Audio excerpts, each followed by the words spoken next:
ప్రార్థన చేస్తున్నాం తండ్రి, ఆమేన్. వారు ఐగుప్తు దేశంలో బయలుదేరారు. ఎక్కడ బయలుదేరారు? వారికి ఐగుప్తు రాజైన ఫరో ఇచ్చిన స్థలము పేరు కూడా చెప్పాను. ఆ స్థలం పేరు గోషేను. యోసేపు ఉన్నాడు, ఐగుప్తులో ఉన్నాడు. కరువు వచ్చింది. మరి తర్వాత యాకోబుకు వర్తమానం పంపించాడు. యాకోబు తన 66 మంది వచ్చారు. రాజుని అడిగాడు, అయ్యా మరి నా తండ్రి నా అన్నలు వచ్చారు, వారికి ఒక స్థలం కావాలి ఉండటానికంటే, ఇదో ఈ దేశం అంతా నీ ఉంది, మంచి ప్రదేశాన్ని ఇవ్వమన్నాడు. ఆ ప్రదేశం పేరు గోషేను. ఇశ్రాయేలీలు నివసించిన ప్రదేశము గోషేను ప్రాంతం. అక్కడ నుంచి వారు రెఫీదీముకు వచ్చారు. రెఫీదీము తర్వాత 18వ అధ్యాయం, అదే నిర్గమాకాండము 17వ అధ్యాయం మొదటి వచనం. తరువాత ఇశ్రాయేలీల సర్వ సమాజము సీను అరణ్యము నుండి రెఫీదీముకు వచ్చారు. ఆ రెఫీదీము తర్వాత వారు ఎక్కడికి వచ్చారు? సీనాయి పర్వతముకు వచ్చారు. సీనాయి అరణ్యము. నిర్గమకాండం 19వ అధ్యాయం మొదటి వచనంలో ఇశ్రాయేలీలు ఐగుప్తు దేశం నుండి బయలుదేరిన 3వ నెలలో, వారు బయలుదేరిన నాడే 3వ నెల ఆరంభం అందే వారు సీనాయి అరణ్యమునకు వచ్చిరి. వారు రెఫీదీము నుండి బయలుదేరి సీనాయి అరణ్యమునకు వచ్చి ఆ అరణ్యమునందు ఆగండి. ఇప్పుడు ఎక్కడున్నారు? సీనాయి ప్రాంతంలో ఉన్నారు. పండితులు చెప్పిన మాట ఏంటంటే, సీనాయి అన్న హోరేబు అన్న ఒకటే. సీనాయి అన్న హోరేబు అన్న ఒకటే. అంటే బహుశా ఈ దిక్కుని సీనాయి అనొచ్చు, ఆ దిక్కుని హోరేబు అనొచ్చు. వినండి, నా వైపు చూడండి. వదిలేండి. సీనాయి అన్న హోరేబు అన్న ఒకటే చరిత్ర ప్రకారం చూసినట్టయితే. ఈ రాత్రి ప్రభు మనతో మాట్లాడే మాట హోరేబు కొండ లేదా సీనాయి కొండ. సీనాయి పర్వతం అన్న హోరేబు కొండ అన్న రెండు ఒకటే. ఈ హోరేబు అనేది మనకి పరిశుద్ధ గ్రంథము నిర్గమకాండము 3వ అధ్యాయంలో కనబడుతుంది.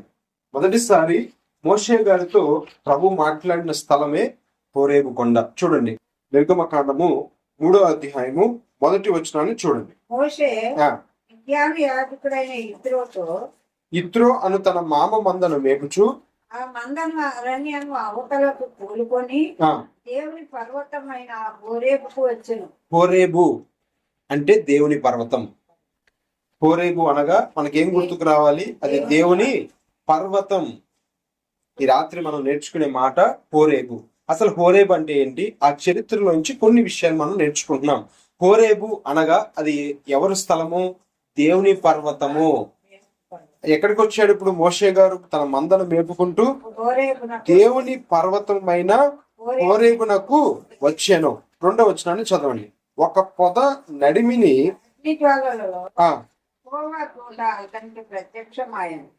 అతడు చూచినప్పుడు అగ్ని వలన ఆ పొద మొదలుచుండెను, కానీ పొద కాలిపోలేదు. చాలు. హోరేబులో ప్రభు మోషే గారితో మాట్లాడినట్టుగా మనం చూస్తున్నాం. హోరేబు కొండ దగ్గర ఒక పొద ఉంది.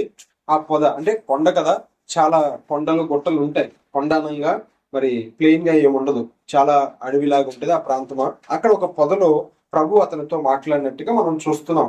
ఇక్కడ మాట్లాడిన తర్వాత చెప్పిన మాటలన్నీ మనకు తెలుసు. నా ప్రజలైన ఇశ్రాయేలీలు ఐగుప్తులో మరి శ్రమను అనుభవిస్తున్నారు, నిందను అనుభవిస్తున్నారు. నేను నిన్ను వారి యొద్దకు పంపిస్తున్నాను, వారిని తోడుకొని రావాలని చెప్పాడు. తర్వాత అక్కడ నుంచి ఇశ్రాయేల్ ప్రజల దగ్గరికి వెళ్ళిపోయారు. హోరేబు అనగా దేవుని పర్వతము. మనకి హోరేబు అనగా గుర్తుకు రావాల్సింది ఏంటి? దేవుని పర్వతం అని మనకు గుర్తుకు రావాలి. మరి అదే హోరేబు దగ్గరే ప్రభు ఇంకొకసారి ప్రత్యక్షమయ్యారు. నిర్గమాకాండము 19వ అధ్యాయం. ఇందా మనం మొదటి వచనం తీసుకున్న వచనము 19వ అధ్యాయం 19వ అధ్యాయము 3వ వచనాన్ని చూడండి. నిర్గమాకాండం. మోషే దేవుని యొద్దకు ఎక్కిపోగా, ఆగండి, ఎక్కడ? ఏ పర్వతం? హోరేబు లేదా సీనాయి. మొదటిసారి మోషేతో మాట్లాడిన స్థలము హోరేబు, దేవుని పర్వతం అని హోరేబు. తర్వాత ఇశ్రాయేలీలు బయటకు వచ్చేసారు, అంటే ఐగుప్తుల నుండి బయటకు వచ్చేసారు. వచ్చేసిన తర్వాత ఇశ్రాయేలీలకి కొన్ని మాటలు నేర్పించాలి. ఎందుకంటే ఇంతకాలము ఐగుప్తులో ఉండిపోయారు. అక్కడ వారి పద్ధతులు గాని వారి అలవాట్లు గాని అక్కడ ఉండిపోయారు. కాబట్టి ఈ కనాను అనే వాగ్దాన దేశానికి వెళ్లే ముందుగా కొన్ని విషయాలు ఇశ్రాయేలీయులతో చెప్పాలి. అంటే వెళ్లే దేశంలోకి ఆ కనాను దేశంలోకి వెళ్లే ముందుగా ఉండిపోయిన, అంటే వీరు ఎక్కడున్నారు? ఐగుప్తులో ఉండిపోయారు. ఐగుప్తు అలవాట్లు, ఐగుప్తు పద్ధతులు, ఐగుప్తు ఆచారాలు ఉండిపోయారు. కాబట్టి అవి ఆచరించకుండా ఉండడం కోసం ముందే కొన్ని విషయాలు నేర్పించి పంపించాలని ఆ హోరేబు కొండ దగ్గర దేవుడు ప్రత్యక్షమయ్యాడు. మోషే గారితో ప్రత్యక్షమయ్యి, నువ్వు ఇశ్రాయేలీయులతో కొన్ని విషయాలు నేర్పించాలి, ఇశ్రాయేలీయులకి కొన్ని మాటలు నేర్పాలి, కాబట్టి నువ్వు కొండ మీదకి రమ్మని పిలిచాడు. ఏం చెప్పాడో చూద్దాం. 3వ వచనం. మోషే దేవుని యొద్దకు ఎక్కిపోగా యెహోవా ఆ పర్వతం నుండి అతను పిలిచి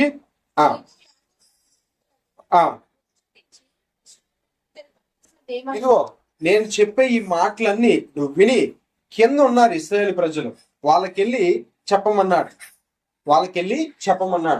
ఎందుకు ద్వితీయోపదేశ కాండాన్ని నేను మీ ముందు ఉంచానంటే, ద్వితీయోపదేశ కాండం అనేది 3 పుస్తకాల కలయిక. 3 కలిసి ఉన్నదే ద్వితీయోపదేశ కాండం. గత వారం చెప్పాను, మళ్ళీ గుర్తు కోసం చెప్తున్నాను. ద్వితి అనగా మల్టిపుల్ అని అర్థం.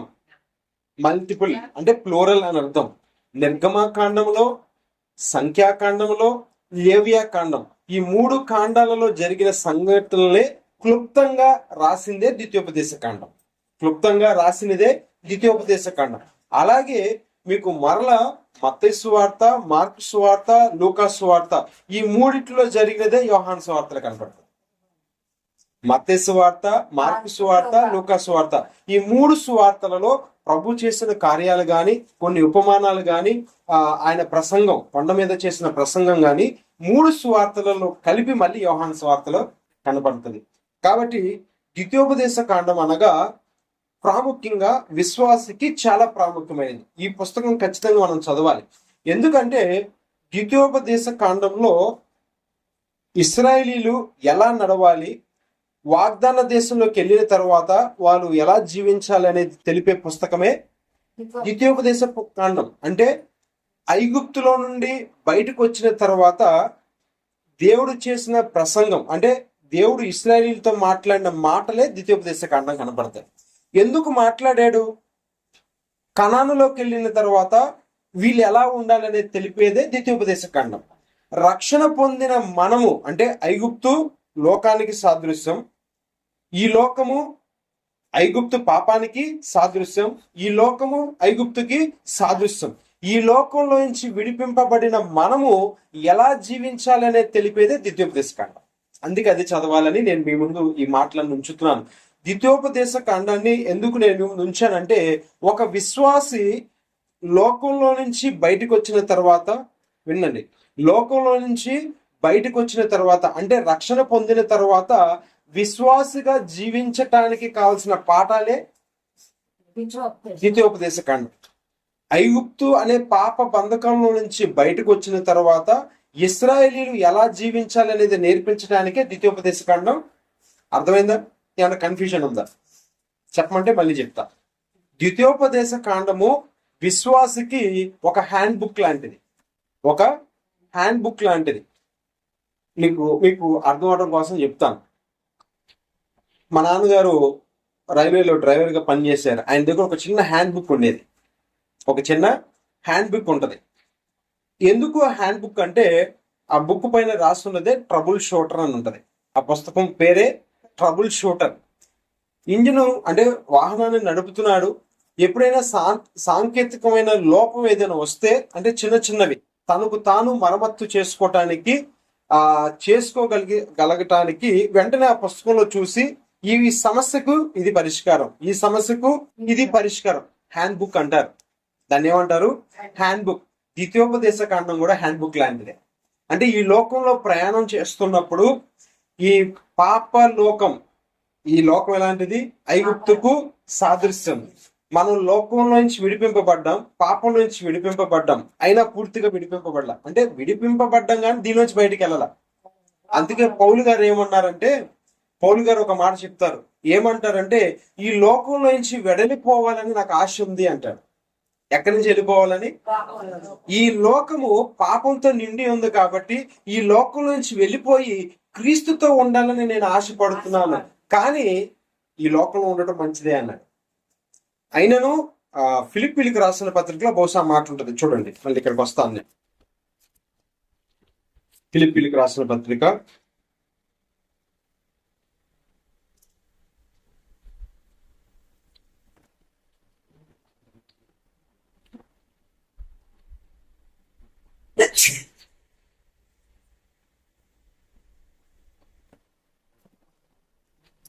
ఫిలిప్పీలకు రాసిన పత్రిక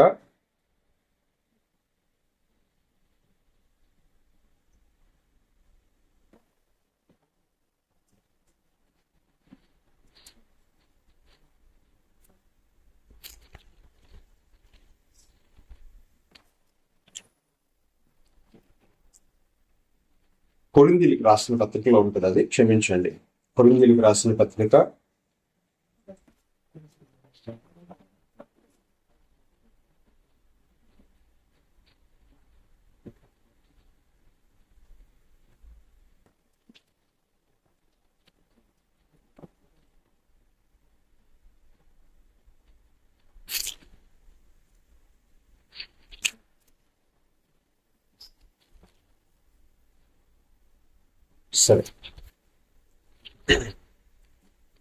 సరే తర్వాత చూద్దాం.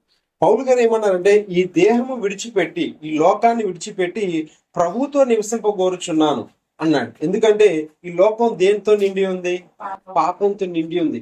ఈ పాపంలో నుంచి మనం విడిపింపబడ్డాం కానీ కొంతకాలం ఎక్కడే ఉండాలి? మనం లోకంలోనే ఉండాలి.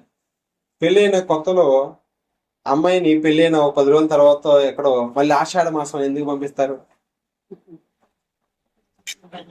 కొంత బెంగ ఉంటది, అంటే పూర్తిగా ఇంకా భర్త దగ్గరికి వెళ్ళదు. అంటే వివాహం అయింది, కొన్నాళ్ళు అక్కడ ఉండి మళ్ళీ వస్తా ఉంటది. అలాగే వివాహం అయిపోయింది మనకి ప్రభుత్వం. ఏమైపోయింది? బాప్తిజం ద్వారా వివాహం అయిపోయింది. కానీ ఇంకా ఆ వరుడి దగ్గరికి వెళ్ళాలా మనం. వరుడైన క్రీస్తు దగ్గరికి సంఘం వెళ్ళాలంటే కొంత టైం పట్టిద్ది. మనం ఇంకా ఈ లోకంలోనే ఉన్నాం, ఇంకా అక్కడికి వెళ్ళిపోవాలా. అంటే ఒక రకంగా చెప్పాలంటే నిశ్చితార్థమే జరిగింది, ఇంకా వివాహం వల్ల నిశ్చితార్థం జరిగింది. ఆయనకి మనకి వివాహం రేపు మధ్యాకాశం గొర్రెపిల్ల విందులో జరిగిద్ది. 1000 ఏళ్ల పరిపాలనలో జరిగిద్ది వివాహం. అప్పుడు గొర్రెపిల్ల విందు జరుగుతుంది. కాబట్టి కొంతకాలం ఈ లోకంలో ఉన్నాం కాబట్టి మనం ఎలా నడుచుకోవాలి, ఎలా పడిపోకుండా ఉండాలి, ఎలా జాగ్రత్తగా ఉండాలి అనేది తెలిపేదే ద్వితీయోపదేశ కాండం. అందుకే దానికి అంత ప్రాముఖ్యత. ఎందుకు ద్వితీయోపదేశ కాండానికి ఎంత ప్రాముఖ్యత ఉన్నది, ఇది ఖచ్చితంగా ఎందుకు చదవాలి అంటే, ఈ లోకంలో మనం ఉన్నంత కాలము ఎలా జీవించాలో మనకి ద్వితీయోపదేశ కాండం నేర్పిస్తా ఉంటుంది. ఇశ్రాయేలీయులను కూడా దేవుడు 40 సంవత్సరాలు ఎందుకు నడిపించాడు? వాస్తవానికి 1 సంవత్సరం బట్టి ఉండొచ్చు నడకే కాబట్టి, లేదా మహా అయితే 2 సంవత్సరాలు అనుకోవచ్చు. సంవత్సరం సరిపోద్ది, సంవత్సరం లోపులే వాగ్దాన దేశం వెళ్ళిపోవచ్చు. అయినా 40 సంవత్సరాలు వారిని అరణ్యంలో తిప్పడానికి గల కారణం ఏంటంటే, ఐగుప్తులో కొన్ని ఆచారాలు నేర్చుకున్నారు, ఐగుప్తులో కొన్ని అలవాట్లు కానీ, ఐగుప్తులో పద్ధతులు కానీ వారు అలవాటు పడిపోయి ఉన్నారు. వాటన్నిటిని విడిచిపెట్టడం కోసం వారిని అక్కడ సంచరింపజేస్తా ఉన్నాడు, అక్కడక్కడే తిప్పుతా ఉన్నాడు, తీసుకెళ్ళలేక కాదు. ఎందుకంటే వారికి ఈ లోకంలో కొన్ని అనుభవాల మధ్యలో నుంచి వారిని నడిపించాలని చెప్పి వారిని ఆ 40 సంవత్సరాల సమయం పట్టింది. ఈ లోకంలో మనం కూడా ప్రభువుని చేరేంత వరకు మనం ఎక్కడ ఉండాలి? ఈ లోకంలోనే ఉండాలి. మరి ఈ లోకంలో ఉండాలి అంటే మనం ఎలా ఉండాలి? చాలా జాగ్రత్తగా ఉండాలి. ఎలా జాగ్రత్తగా ఉండాలో తెలిపేదే ద్వితీయోపదేశ కాండం. సరే, మన అంశం దాటిపోతున్నాం. హోరేబు అనే అంశంలోకి మనం ఉన్నాం. హోరేబు 19వ అధ్యాయం, నిర్గమకాండము 19వ అధ్యాయం 3వ వచనంలో నువ్వు మోషే గారితో ప్రభు చెప్పాడు, నువ్వు కొండ ఎక్కిరా, నేను నీకు కొన్ని విషయాలు నేర్పిస్తాను, అవి తీసుకొని వెళ్ళి ఇశ్రాయేలీయులతో ముచ్చటించమన్నాడు. మోషే దేవుని యొద్దకు ఎక్కిపోగా యెహోవా ఆ పర్వతం నుండి అతను పిలిచి, నీవు యాకోబు కుటుంబీకులతో ముచ్చటించి ఇశ్రాయేలీయులకు తెలపవలసినది ఏమనగా నేను ఐగుప్తీయులకు ఉమ్, ఏమి చేసుతునో ఉమ్, మిమ్మును గతపు ఉమ్, మీరు సూచించరు. ఉమ్. కాగా మీరు నా మాట శ్రద్ధగా విని అక్కడ 10 ఆజ్ఞలు చెప్పాడు, పలకలు రాసిచ్చాడు. 40 దినాలు ఆగండి. ఆ పర్వతము మీద మోషే ఎన్ని దినాలు ఉన్నాడంటే 40 దినాలు ఉన్నాడు. అంటే 40 పగళ్ళు 40 రాత్రులు ఉన్నాడు పర్వతం మీద. దేవునితో 40 దినాలు ఉన్నాడు. ఆ 40 దినాల తర్వాత మరి మోషే కొండ ఎక్కి దిగి వస్తున్నప్పుడు, నిర్గమాకాండము 32వ అధ్యాయం, నిర్గమాకాండము 32వ అధ్యాయం మొదటి వచనం చూడండి. మోషే ఆ, కొండ దిగకుండా కడుగు చేయుట ప్రజలు చూచిన ప్రజలు చూచినప్పుడు ఆ, ఉమ్, 40 దినాలు మోషే ప్రభు దగ్గర ఉన్నాడు, ప్రభుతో మాట్లాడుతున్నాడు. మరి ఆ పలకలు అవన్నీ తీసుకోవడం కొంచెం మోషే కొండ దిగి రావటం కొంచెం ఆలస్యమైంది. 40 దినాలు అయిపోయింది. ఇంకా ఇశ్రాయేలీయులు ఏం మొదలు పెట్టారు? తడవు చేయుట ప్రజలు చూచినప్పుడు ఆ ప్రజలు అహరోను నొద్దకు కూడి వచ్చి, లెమ్ము, మా ముందర నడుచుటకు ఒక దేవతను మా కొరకు చేయుము, ఐగుప్తులో నుండి మమ్మను రప్పించిన ఆ మోషే అనేవాడు ఏమాయనో మాకు తెలియదు. ఇప్పుడు వీళ్ళకి ఎవరు కావాలి? దేవతలు కావాలి. మళ్ళీ చదవండి అన్నమాట. మోషే కోసం ఎదురు చూస్తున్నారు. మోషే తడువు చేయుట ప్రజలు చూచినప్పుడు అహరోను దగ్గరకు వచ్చి ఏమన్నారు? చూడను అహరోను దగ్గరకు వచ్చి ఏమన్నారు? ఆగండి. మా ముందర నడుచుటకు ఒక దేవతను చేయము. చదవండి. ఐగుప్తులో నుండి మమ్మను రప్పించిన ఎన్నాళ్ళు మోషే నాయకత్వంలో మేము నడిచాము. మోషే మమ్మల్ని ఐగుప్తులో నుంచి నడిపించాడు. ఇదిగో రెఫీదీం అయిపోయింది, తర్వాత ఎర్ర సముద్రం దాటిచ్చాడు, రెఫీదీంకి వచ్చాం, ఇక్కడ ఆఖరికి సీనాయి పర్వతం దగ్గరికి వచ్చాము. ఇప్పుడు 40 దినాలు అయింది, అతను ఎటు వెళ్ళిపోయాడో మాకు తెలియదు. కాబట్టి మా ముందు నడవటానికి ఒక దేవతను, ఒక బొమ్మను చేయమన్నారు. ఇప్పుడు వరకు ఎవరు నడిచారు? మోషే నడిపించాడు. మోషే వెనకాల నడుస్తూ వచ్చేవాళ్ళు. మోషే దేవుడితో మాట్లాడేవాడు, దేవుడు మోషేకి చెప్పేవాడు, మోషే వచ్చి ఇశ్రాయేల్ ప్రజలకు చెప్పేవాడు. 40 దినాలకు ఎవరు లేరు. ఇప్పుడు ఏం కోరుకుంటున్నారు? దేవతను కోరుకుంటున్నారు. మోషే అనేవాడు ఒక వ్యక్తే. మోషే చనిపోతే ఇంకొక వ్యక్తి వస్తాడు, ఆ వ్యక్తి చనిపోతే ఇంకొక వ్యక్తి వస్తాడు. వ్యక్తి చనిపోవచ్చు కానీ ఆ వాక్యం ఇవ్వటానికే మోషేని పిలిచింది. 40 దినాలు మోషేని దేవుడు ఎందుకు అక్కడ ఉంచాడంటే 40 దినాలు మోషేకి తర్ఫీదునిచ్చాడు. నువ్వు ఇశ్రాయేల్ ప్రజలకి ఏం చెప్పాలి, వారు కనాను దేశం వెళ్ళిన తర్వాత ఎలా ప్రవర్తించాలి అనేది నేర్పించమని చెప్పి మోషేని పైకి పిలిచాడు. ఆ మోషే నేర్చుకొని వచ్చే లోపల వీళ్ళు ఏం చేశారు? మమ్మల్ని నడిపించేవాడేటో వెళ్ళిపోయాడు, కాబట్టి మాకు ఒకడు కావాలి ఇప్పుడు నడిపించడానికి. ఈ రోజుల్లో నడిపించడానికి మనుషులను చూస్తున్నారు కానీ మా ముందు నడవటానికి మనిషి కావాలి కానీ వాక్యం అవసరం లేదంటున్నారు. మనల్ని నడిపించేది ఏది? దావీదు ఏమన్నాడు? నీ వాక్యము నా పాదములకు నా త్రోవలకు. ఇప్పుడు త్రోవ చూపించే వెలుగై ఉన్న వాక్యం కావాలా? త్రోవ చూపించడానికి మనుషుడైన మోషే కావాలా? ఇప్పుడు వీళ్ళు ఏం కోరుకుంటున్నారు? మోషే ఏటో వెళ్ళిపోయాడు. ఇన్ని సంవత్సరాలు మా ముందుండి నడిపించిన మోషే ఏటో వెళ్ళిపోయాడు. పారిపోలేదు, వెళ్ళిపోయాడు, ఎక్కడికో వెళ్ళిపోయాడు, కనబడట్లా. మా ముందు నడవటానికి ఒక దూత కావాలి, ఒక దేవత కావాలి. ఈ దేవత ఎక్కడ ఉంది? ఐగుప్తులో దేవతలను పూజించేవాళ్ళు. కాబట్టి వీళ్ళు ఇంకా ఏముండిపోయింది? ఐగుప్తు చాదస్తూ ఉండిపోయింది. అందుకే 40 సంవత్సరాలు దేవుడు వాళ్ళని అక్కడ నడిపించడానికి కారణం. వాస్తవానికి ఏం కోరుకోవాలి? అయ్యా, ఈ మోషే ఆయన ఎటు వెళ్ళిపోయాడు, మరి మన పరిస్థితి ఏంటి? అహరోను, నువ్వు దేవునితో మాట్లాడు, లేదా ఏం చేయాలో అని చెప్పాలి. కానీ ఏం అడుగుతున్నారు? ఈ దేవత ఎక్కడ దేవత? ఐగుప్తులో 430 సంవత్సరాలు దేవతలను కొలిచారు. అంటే వీళ్ళు కొలవలేదు కానీ ఇది ఎక్కడ చూసి అడిగారు? ఇప్పుడు ఇదంతా ఎక్కడదంటే ఐగుప్తు. ఇప్పుడు మనం కూడా చాలా కొండల మీద దేవతలు పెడతాం. ఇదంతా ఐగుప్తు నుంచి వచ్చిందే. ఇప్పుడు దేవత కావాలి, మనిషి పోయాడు, ఇప్పుడు ఆ మనిషి స్థానంలోకి ఎవరు కావాలి? దేవత కావాలి. దేవత కావాలి. ఆ దేవత దేవుళ్ళు అవసరం, క్షమించండి, మనిషి అవసరం లేకుండా ఇచ్చిన వాక్యం ఇవ్వటానికి దేవుడు మనల్ని, అందుకే అన్నాడు జీవాహారము నేనే. ఆ వాక్యమే. ఇప్పుడు వాళ్ళని నడిపించడానికి ఎవరు కావాలి? ఇశ్రాయేలీలకి మోషే కావాలి. మోషే స్థానంలో మోషే, అందుకే అన్నాడు నేను మోషే కంటే గొప్పవాడిని అన్నాడు ప్రభు, నేను అబ్రహాం కంటే గొప్పవాడిని అన్నాడు. ఆ వాక్యమే శరీరధారి అయి మన మధ్య కృపా సత్య సంపూర్ణుడుగా నివసించెను. యోహాను సువార్త 1వ అధ్యాయంలో ఉన్న మాట అదే. ఇక మోషే అవసరం లేదు. ఇక ఏ వ్యక్తి మనల్ని నడిపించడానికి? ఏ వ్యక్తి? ఆయనే వాక్యంగా మన మధ్యలో ఉన్నాడు. ఇక మనుషులు ఎవరు మనకి అవసరం? అర్థమవుతుందని నేను చెప్పేది.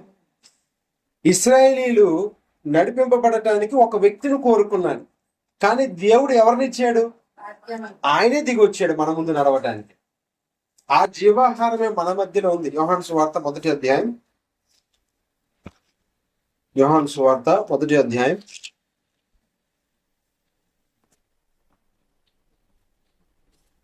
ఆది యందు వాక్యం ఉండెను, వాక్యం దేవుని యందు ఉండెను, వాక్యం దేవుడై ఉండెను, ఆయన ఆది యందు దేవుని యందు ఉండెను. సమస్తమును 14వ వచనం. ఆ వాక్యము ఆగండి, ఆ వాక్యం ఏం తగిలించుకొని వచ్చింది? వాక్యమే శరీరధారిగా, అంటే యేసు ప్రభు రూపంలో మన మధ్యలో నివసించడానికి ఎందుకు వచ్చాడు యేసు ప్రభు వారు? అంటే మనల్ని నడిపించడం కోసం. ఇశ్రాయేలీలు ఈ మోషే అనేవాడు ఎటో వెళ్ళిపోయాడు కాబట్టి మా ముందు నడవటానికి ఒక దేవతను చేయమన్నారు, ఒక దూడబొమ్మను చేయమన్నారు. కానీ యేసయ్య ఆయన మన ముందు ఉండి నడవటానికి ఆయనే శరీరధారిగా వచ్చాడు. హోరేబులో 3 సంఘటనలు జరుగుతున్నాయి. ఒకటి, మోషేతో మాట్లాడిన సంఘటన కనపడుతుంది. 2, హోరేబులోనే ఇశ్రాయేలీలు ఏం చేశారు? ఒక దూడని చేయమన్నారు. దేవుని పర్వతము దగ్గర మోషేతో మాట్లాడాడు. దేవుని పర్వతము దగ్గర ఇశ్రాయేలీలు పాపం చేశారు. అదే దేవుని పర్వతము దగ్గర చూడండి, రాజుల గ్రంథం, రాజుల 2వ గ్రంథం,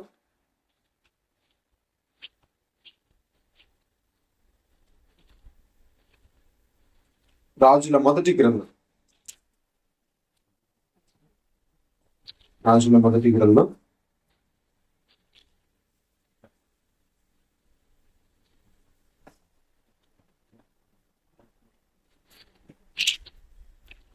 1వ గ్రంథం 18వ అధ్యాయం 19వ అధ్యాయం, రాజుల 1వ గ్రంథం 19వ అధ్యాయం, రాజుల 1వ గ్రంథం 19వ అధ్యాయం 7వ వచనాన్ని చూడండి. అయితే యెహోవా దూత వచ్చి ఆ ప్రయాణము నీకు సిద్ధమై ఉన్నది, నీవు లేచి భోజనం చేయమని చెప్పినప్పుడు లేచి భోజనం చేసి కొద్ది రాత్రి కావడం ప్రయాణం చేసి దేవుని పర్వతం అని పేరు పెట్టబడిన హోరేబునకు వచ్చి. ఆగండి, దేవుని పర్వతం అనే హోరేబు. ఎవరు వచ్చారు? ఏలియా వచ్చాడు. యెజెబెలు చంపేస్తది. 1 రాజుల గ్రంథం 19వ అధ్యాయం 7వ వచనము. దేవుని పర్వతమైన హోరేబు దగ్గరికి ప్రవక్త అయిన ఏలియా, ఎవరు? ఇశ్రాయేలీల రాజైన ఆహాబు యొక్క భార్య అయిన యెజెబెలు చంపేస్తదన్న భయంతో ఎక్కడికి వచ్చాడు? హోరేబు దగ్గరికి వచ్చాడు. దేవుని దూత అతని తట్టి లేపి, నువ్వు భయపడమాక, ఒక చోటకు వచ్చి తను దాక్కున్నాడు. 19వ అధ్యాయం 3వ వచనాన్ని చూడండి. అతడు ఈ సమాచారం తెలుసుకొని లేచి తన ప్రాణం కాపాడుకుంటే పోయి రాజుతో చెప్పి అరణ్యంలో పోయి అరణ్యములోనికి పోయి బదరీవృక్షం కింద కూర్చుండి మరణాపేక్ష గలవాడే యెహోవా. మరణాపేక్ష, ఎక్కడైతే యెజెబెలు అనే ఇశ్రాయేలీల రాణి చంపేస్తుందో అన్న భయంతో ఒక దినం ప్రయాణం చేసి అరణ్యంలోకి వచ్చి ఒక చోట కూర్చున్నాడు. అప్పుడు దేవుని దూత అతని తట్టి లేపి, మరి ఆహారాన్ని మొదటిసారి కాకి చేత ఆహారాన్ని పంపించాడు, దూత చేత ఆహారాన్ని పంపించాడు. చెప్పి ఏం చెప్తుంది? నువ్వు లేచి దేవుని పర్వతమైన హోరేబు దగ్గరికి వెళ్ళు. హోరేబు 3 సంఘటనలు మనకి జ్ఞాపకం చేస్తుంది. హోరేబు అనగా దేవుని పర్వతం అని అర్థం. దేవుడు నివసించే స్థలం. దేవుడు తన పరిశుద్ధ స్థలము విడిచిపెట్టి భూమి మీదకి వచ్చిన స్థలము హోరేబు.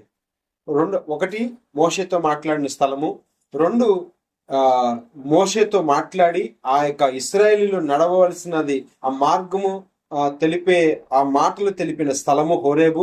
3వది ఇశ్రాయేలీలు పాపం చేసిన స్థలం కూడా దేవుని స్థలమే. ఇశ్రాయేలీలు పాపం చేసింది కూడా ఎక్కడ? ఏ స్థలం? అదే స్థలం. 4 తన ప్రాణాన్ని కాపాడుకున్నట్టుకై ఎక్కడికి వచ్చాడు ఏలియా? హోరేబుగా వచ్చాడు. హోరేబు గురించి 4 విషయాలు ఇక్కడ మనం నేర్చుకుంటున్నాం. ద్వితీయోపదేశ కాండము నేను చెప్పడమే కాదు కానీ మీరు చదవటం ప్రారంభించండి.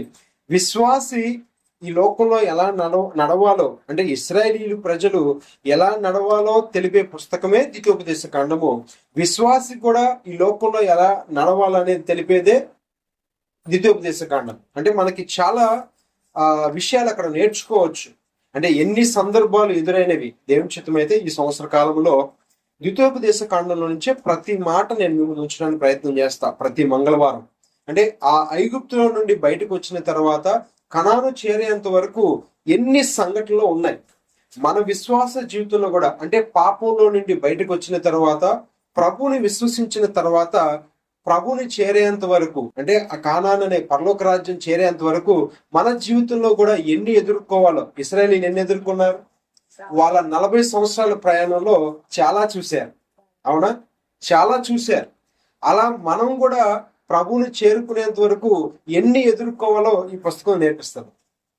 ఎన్ని ఎదుర్కోవాలో, ఎన్ని చూడాలో, ఎలా ఎదుర్కోవాలో నేర్పించదే ద్వితీయోపదేశ కాండం. ఈ రాత్రి మనం నేర్చుకున్న ఒకే ఒక్క మాట ఏంటంటే హోరేబు. హోరేబు అనగా హోరేబు అన్న సీనాయి అన్న ఒకటే. హోరేబు అన్న సీనాయి అన్న ఒకటే. హోరేబు దగ్గరే మోషేతో మాట్లాడాడు. హోరేబు దగ్గరే ఆ పలకలు ఇశ్రాయేలీలు ఎలా నడవాలనే సమాచారాన్ని అక్కడ తెలియపరిచాడు. 40 దినాలు హోరేబు దగ్గరే ఉన్నాడు. ఇశ్రాయేలీలు పాపం చేసింది కూడా అదే స్థలము. తర్వాత ప్రవక్త అయిన ఏలియా కూడా తన తల దాచుకోవటానికి, అంటే తను తాను కాపాడుకోవటానికి పిలువబడిన స్థలము కూడా హోరేబే. ఒక మాట చెప్పి ముగించేస్తాను. ఏలియాని యెజబెల్ అనే ఇశ్రాయేలీల రాణి, ఆహాబు భార్య యెజబెలు భయంకరమైన అన్యురాలు. దేవుని చిత్తం మీద తర్వాత చెప్తాను. యెజబెలు తను వచ్చినది సీదోను ప్రాంతపు రాజు కుమార్తె యెజబెల్. సీదోనీలు అనగా విగ్రహారాధికులు. సీదోను అనగా ప్రభువు కూడా తూరు సీదోనులో గొప్ప కార్యాలు చేశాడు. మత్తయి సువార్తలో రాస్తుంది, జ్ఞాపకం చేయండి, వచ్చేవారం చెప్తాను. సీదోను అనగా అన్ని జనులు ఉండే ప్రాంతం. ఆ సీదోను అనే ఒక రాజు, సీదోను ప్రాంతాన్ని పరిపాలన చేసే రాజు యొక్క కుమార్తె యెజబెల్ అన్యురాలు. అలాంటి అన్యురాల్ని ఆహాబు చేసుకున్నాడు.